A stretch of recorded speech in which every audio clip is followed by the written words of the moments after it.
Hi friends, recently I came across this ET article where a market analyst from CLSA was predicting Nifty to go 37,000 by 2030. And my first reaction after reading this article was,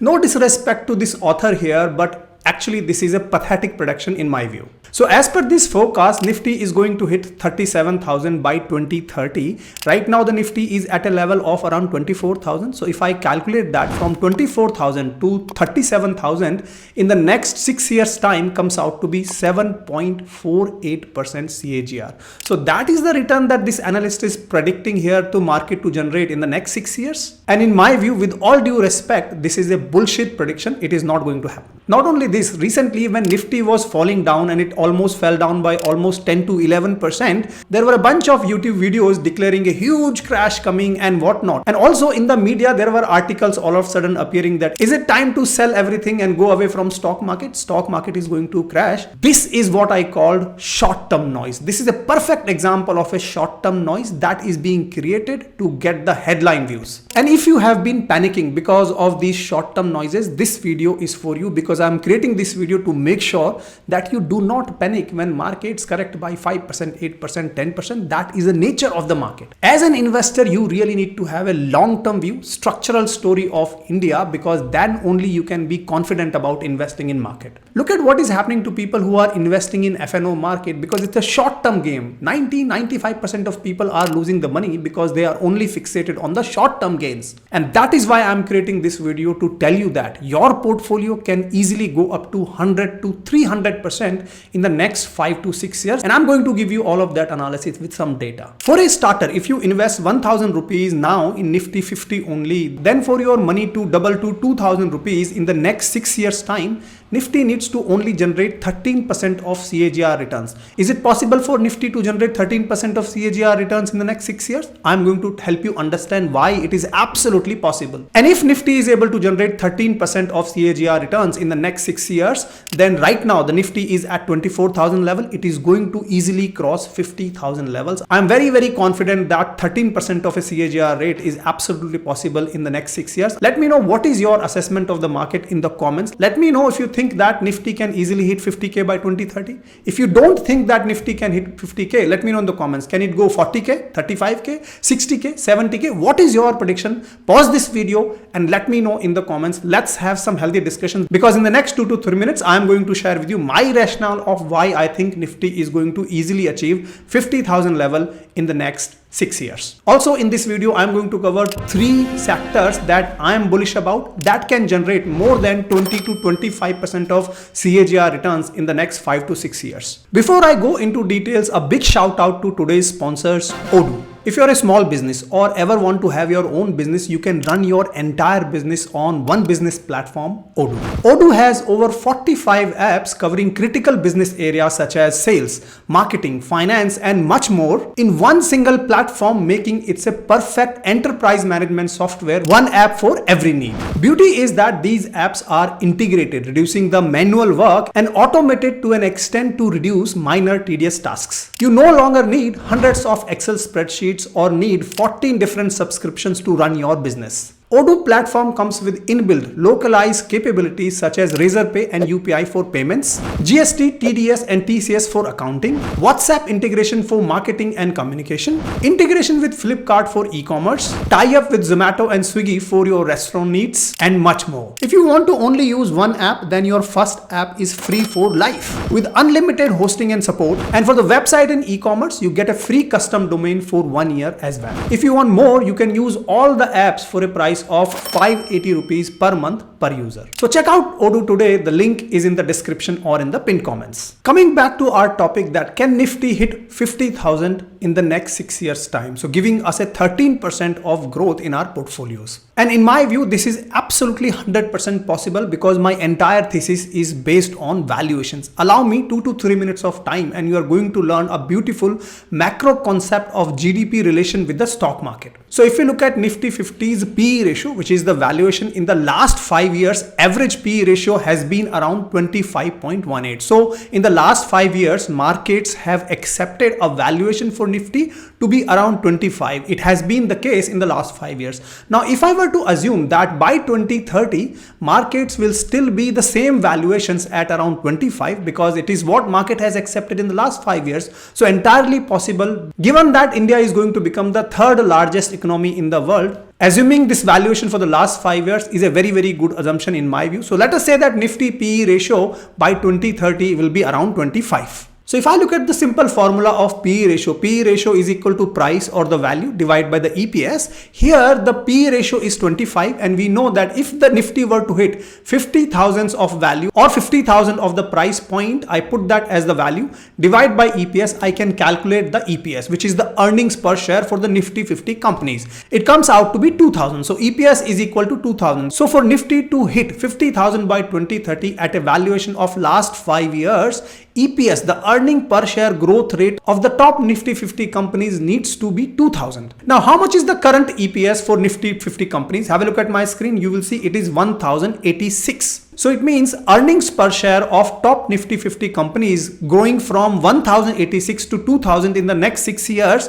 The earning growth rate of these 50 companies needs to be around 10.71%. Is it possible or not? It is entirely possible. Now let me break down this concept of GDP growth rate and how the earnings of Indian industry is directly related to the GDP growth. So India's real GDP is projected to grow at 6.7% by 2030. That is the projection that everybody is speaking about. Now in the real GDP, which is 6.7%, if we add the inflation, then we get to a concept called nominal GDP. This is the actual growth of Indian industry or the companies that we are likely to see. So the projection for inflation rate for the next few years is at around 4%. So if I add 6.7% plus 4%, I get to the concept of nominal GDP, which is going to be around 10.7%, meaning that 10.7% is the growth rate we are going to see in general in the Indian industry. Now, very, very interesting data point here. In the last 20 years, the nominal GDP, if that has grown by 12.6% on an annual basis, the Nifty 50 companies have grown by 4% more, which is 16.40% as per the last 20 years of data. So as we just concluded that our nominal GDP growth rate is likely to be around 10.7%. If I add now 4% of growth by Nifty 50 companies into 10.7%, we get to 14.7% of earning growth that Nifty 50 companies are likely to suggest. While we only need 10.7% of earnings growth, while we can clearly see that data suggests we can grow at 14.7% of CAGR growth rate when it comes to earnings per share. So in my view, hitting 50,000 by 2030 is not a difficult task at all for markets. It is entirely possible, and given the India's structural story that we are witnessing, this is going to be India's decade, and therefore in my view, Indian stock market is likely to generate 13%, 14% of growth rate in the next 6 years. There is absolutely no need to panic when you see short-term noise such as 2% fall, 5% fall, 8% fall, 10% fall. Markets correct time to time. These are all healthy corrections. Do not panic. Do not exit the stock market. If you like this analysis, request you to hit the like button. Let me know in the comments a simple thank you. It motivates me a lot to bring such content for you at zero cost. Also, you can consider subscribing to my YouTube member community if you would like to learn investing in a practical way, because I post almost on a daily basis. The feedback of this community has been excellent. You are going to learn a lot. Simply go to my channel, click on join button, or you will find the link in the description or in the pinned comments. With that, let me now speak about 3 sectors that can in fact generate far better returns than what Nifty 50 can generate in the next 6 years of time. So let us say that if a sector is able to generate 20% CAGR return in the next 6 years of time frame, then if you have a portfolio of 1000 rupees today, it is going to become 3000 rupees. Your money is going to get tripled. And if a sector can give you roughly 25 to 26% of CAGR growth in the next 6 years of time, your portfolio can easily go to 4000 rupees. It can easily go 3 times. So which are the top 3 sectors that can generate returns between 20 to 25% in the next 6 years? I'm going to run you through. Again, please do not take these as recommendations. These are simply my analysis that will help you understand where these sectors are going to. The first sector is wealth management sector. Have a look at my screen. You will see a bunch of companies here. None of these are recommendations here. My point here is that if you look at their year-on-year quarterly profit growth rate, you will see that all of these are in high 30s, 40s, 70s, 110% sort of a growth is what you're seeing already in the wealth management space. And why is such a massive growth is happening already in the last 3 to 4 years? Let me quickly talk about it. As per Motilal Oswal, India's wealth management opportunity is around 2.5 trillion US dollars by 2027. Let's not even go to 2030. We are talking about 2027. There is a huge opportunity. Now, this number is one thing, but more importantly, the penetration of wealth managers in India is very, very low right now, because have a look at my screen. Nuvama published a data point here that in India, only 15% of our wealth is managed professionally by managers,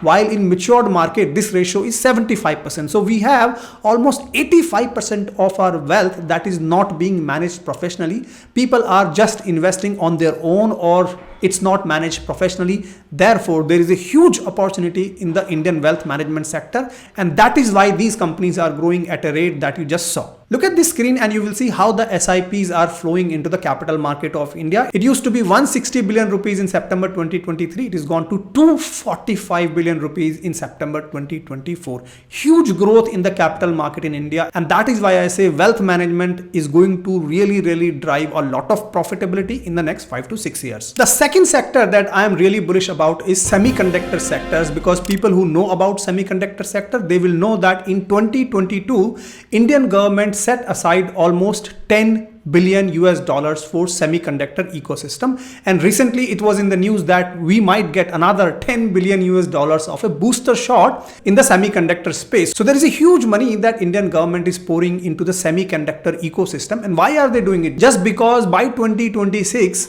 we might be consuming around 300 billion US dollars of semiconductors. So this consumption is growing at 19% CAGR basis, and this is a huge consumption, and Indian government is like, why would we not do it in India? Let's do it in India. And that is why they are putting a lot of money aside for the semiconductor ecosystem. Now, there are various companies across the value chain of semiconductor. If I speak about the entire value chain, that itself will be a separate video on semiconductor ecosystem. But here, if you look at some of the companies, for example, semiconductor foundries, if you look, Tata Electronics, Tata Investment Corporation mainly is dealing into it. You have OSAT, which is outsourced semiconductor assembly and test, companies like Keynes Technology, Micron Technology, which is not yet listed. But again, you never know. These companies might get listed in future as well. They are all there in the OSAT field. If I speak about electronic system design and manufacturing, companies like Tata Elxsi, companies like Saskin Technologies, they are all working into these particular segment. When it comes to compound and discrete semiconductor manufacturing, companies like RIR Power Electronics, companies like CG Power, they are into it. Lastly, as supporting companies to the semiconductor ecosystem, companies like, for example, Sterlite Technologies, Linde India, these are all acting as the supporting companies for this semiconductor ecosystem.